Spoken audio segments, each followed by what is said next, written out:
ఓం అస్మద్గురుభ్యో నమః. ఓం శ్రీకృష్ణ పరబ్రహ్మణే నమః. శ్రీమద్భగవద్గీత 1వ అధ్యాయము 4వ శ్లోకము. ఆచార్యులతోని దుర్యోధనుడు చెబుతూ ఉన్నాడు, ఓ ఆచార్య, ఈ పాండవ సేనలో ఎంతమంది వీరులు ఉన్నారో చెబుతున్నాను వినండి. ప్రతి ఒక్కరూ కూడా సామాన్యమైనటువంటి సైనికుడు కూడా భీముని అంతటి బలము, అర్జునుని అంతటి పరాక్రమము కలిగిన వారే. అదిగో సాత్యకి ఉన్నాడు, అదిగో విరాటరాజు, ద్రౌపది తండ్రి, మహారథి కొడుకు ద్రుపదుడు కూడా ఉన్నాడు అని ద్రోణాచార్యుల వారికి దుర్యోధనుడు చెబుతూ ఉన్నాడు. శ్లోకాన్ని చెప్పుకుందాం. అత్ర శూరాః మహేశ్వాసాః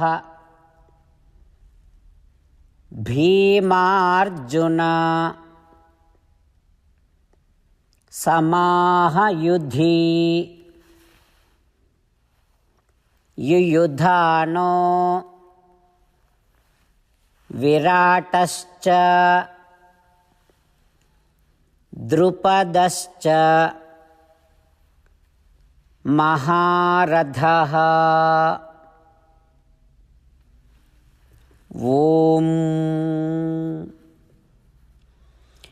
ఈ శ్లోకము నుండి మనము తెలుసుకోవలసినటువంటి ఒక పని, అన్యాయంగా అధర్మమైనటువంటి ప్రవర్తనలో నువ్వు కనుక వెడుతూ ఉంటే, అధర్మమైనటువంటి పని చేస్తూ ఉంటే, నీకు ప్రతిపక్షములో ఉన్నటువంటి ప్రతి ఒక్కరూ కూడా గొప్పనైనటువంటి బలము కలిగిన వారులాగానే కనిపిస్తూ నీకు సంతతము భయం కలుగుతూనే ఉంటుంది. కనుక అధర్మాన్ని పాటించకు, అన్యాయంగా ప్రవర్తించకు. శ్రీకృష్ణ భగవానుడు భగవద్గీత సారాంశముగా చెప్పినటువంటి మాటలు, మనం చేయాల్సినటువంటి పనులు. నన్ను ఒక్కడిని మాత్రమే ఆశ్రయించు, మామేకం శరణం వ్రజ, దుఃఖించకు, నేను నిన్ను సమస్త పాపముల నుండి విముక్తుణ్ణి చేస్తా. ఇట్లా నేను నీకు ఇస్తున్నటువంటి హామీలతో కూడినటువంటి నా భగవద్గీతను నా భక్తులకు తెలియచేస్తూ ఉండు. ఇక మనం భగవంతునితో ఈ రకంగా మాట్లాడుకుందాం ఈరోజు. హో శ్రీమన్నారాయణ, నేను అన్యాయంగా ప్రవర్తించను, అధర్మ మార్గములో ప్రవర్తించను. హో శ్రీమన్నారాయణ, నేను నిన్ను ఒక్కడిని మాత్రమే ఆశ్రయిస్తా. హో శ్రీమన్నారాయణ, నేను దుఃఖించను. హో శ్రీమన్నారాయణ, నువ్వు మా కోసము చేసినటువంటి గీతోపదేశాన్ని భక్తులందరికీ తెలియచేస్తూ ఉంటా. హో శ్రీమన్నారాయణ, నువ్వు చెప్పినట్టే చేస్తా. హో శ్రీమన్నారాయణ, కరిష్యే వచనం తవ.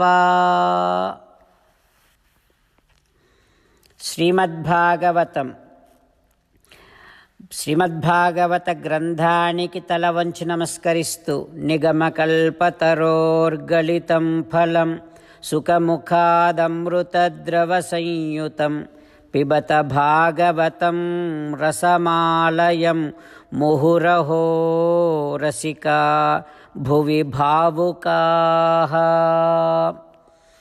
సుఖమహర్షికి నమస్కరిస్తూ, యం ప్రవ్రజంతమనుపేతమపేతకృత్యం ద్వైపాయనో విరహకాతర ఆజుహావ పుత్రేతి తన్మయతయా తరవో వినేదుః తం సర్వభూతహృదయం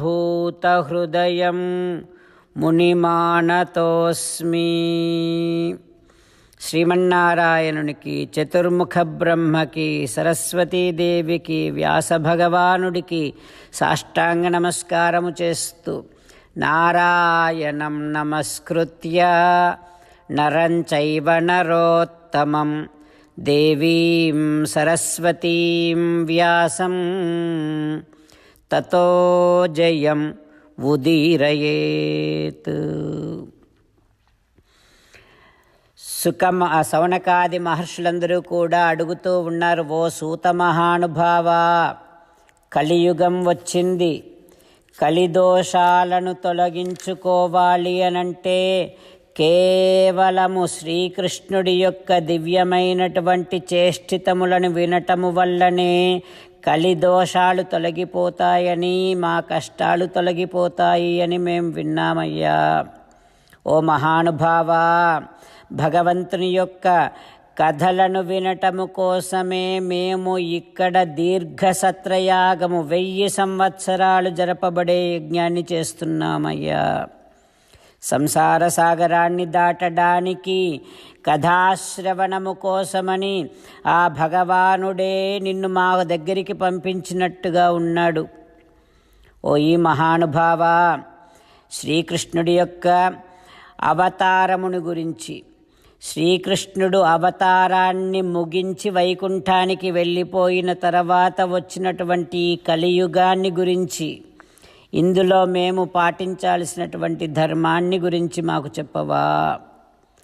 ధర్మానికి ఇంకా రక్షకులే ఎవరూ లేకుండా అయిపోయింది కృష్ణ భగవానుడు అవతారాన్ని ముగించి వెళ్ళిపోయిన తర్వాత.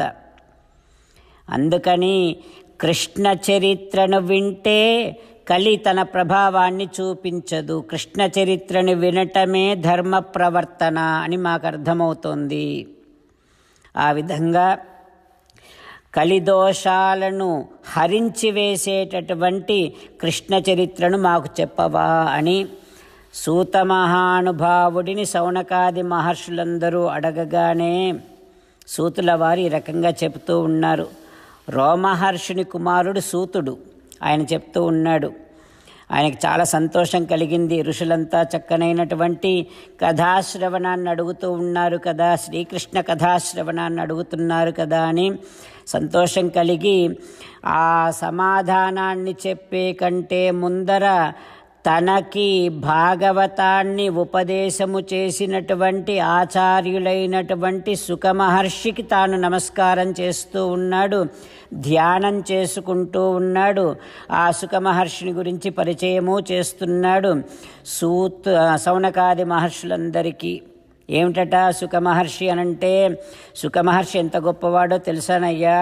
వ్యాస భగవానుడు ఒకనాడు సుఖమహర్షి అడవుల్లో వెళ్ళిపోతూ ఉంటే వైరాగ్యముతోని ఈ ప్రకృతి మండలము మీద తనకి పెద్దగా ఆసక్తి కనిపించక వెళ్ళిపోతూ ఉంటే వెనక వ్యాస భగవానుడు పుత్రా పుత్రా పుత్రేతి తన్మయతయా తరవో వినేదుహు, అలా పుత్రా పుత్రా కుమార అంటూ వ్యాసుడు వెడుతూ ఉన్నాడు.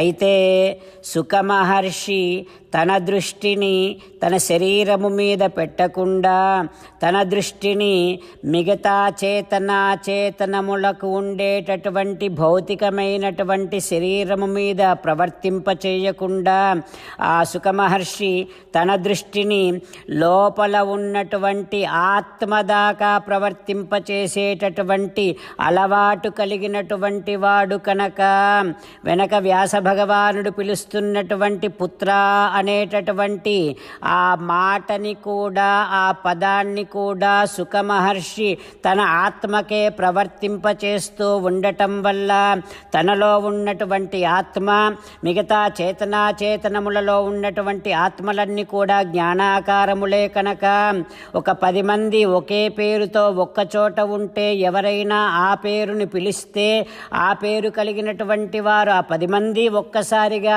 పిలిచినటువంటి వారి వైపు ఏ రకంగా చూస్తారో ఆ రకంగానే వ్యాస భగవానుడు పిలుస్తున్నటువంటి పుత్ర పుత్ర అనేటటువంటి పదానికి సుకుడిలో ఉండేటటువంటి ఆత్మలాగానే మిగతా శరీరాలలో ఉన్నటువంటి ఆత్మలు కూడా కనుక అన్నీ అక్కడ ఉండేటటువంటి వృక్షాలు, జంతువులు, చేతనములన్నీ కూడా ఓయ్ ఓయ్ అంటూ ఉన్నాయట. ఆ పుత్ర అనేటటువంటి పదానికి స్పందిస్తున్నాయి. అట్లాంటి కేవల ఆత్మధ్యాన నిష్టలో సంతతము ఉండేటటువంటి మహానుభావుడు, పరమాత్మ ధ్యానములో ఉండేటటువంటి పరమ భాగవతోత్తముడు సుఖమహర్షి తం సర్వభూత హృదయం మునిమానతోస్మి అని సూత మహానుభావుడు సుఖమహర్షికి నమస్కరిస్తూ సుఖమహర్షి వైభవాన్ని సౌనకాది మహర్షులందరికీ కూడా తెలియచేస్తూ భాగవత కథాశ్రవణానికి, కథా ఉపన్యాసానికి ఉపక్రమిస్తూ ఉన్నాడు. తర్వాతి విషయాన్ని రేపు తెలుసుకుందాం. ఓం శ్రీకృష్ణ పరబ్రహ్మణే నమః. ఓం అస్మద్గురుభ్యో నమః.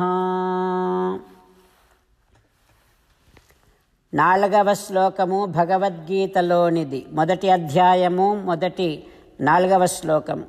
అత్ర శూరాః మహేశ్వాసాః భీమార్జున సమాః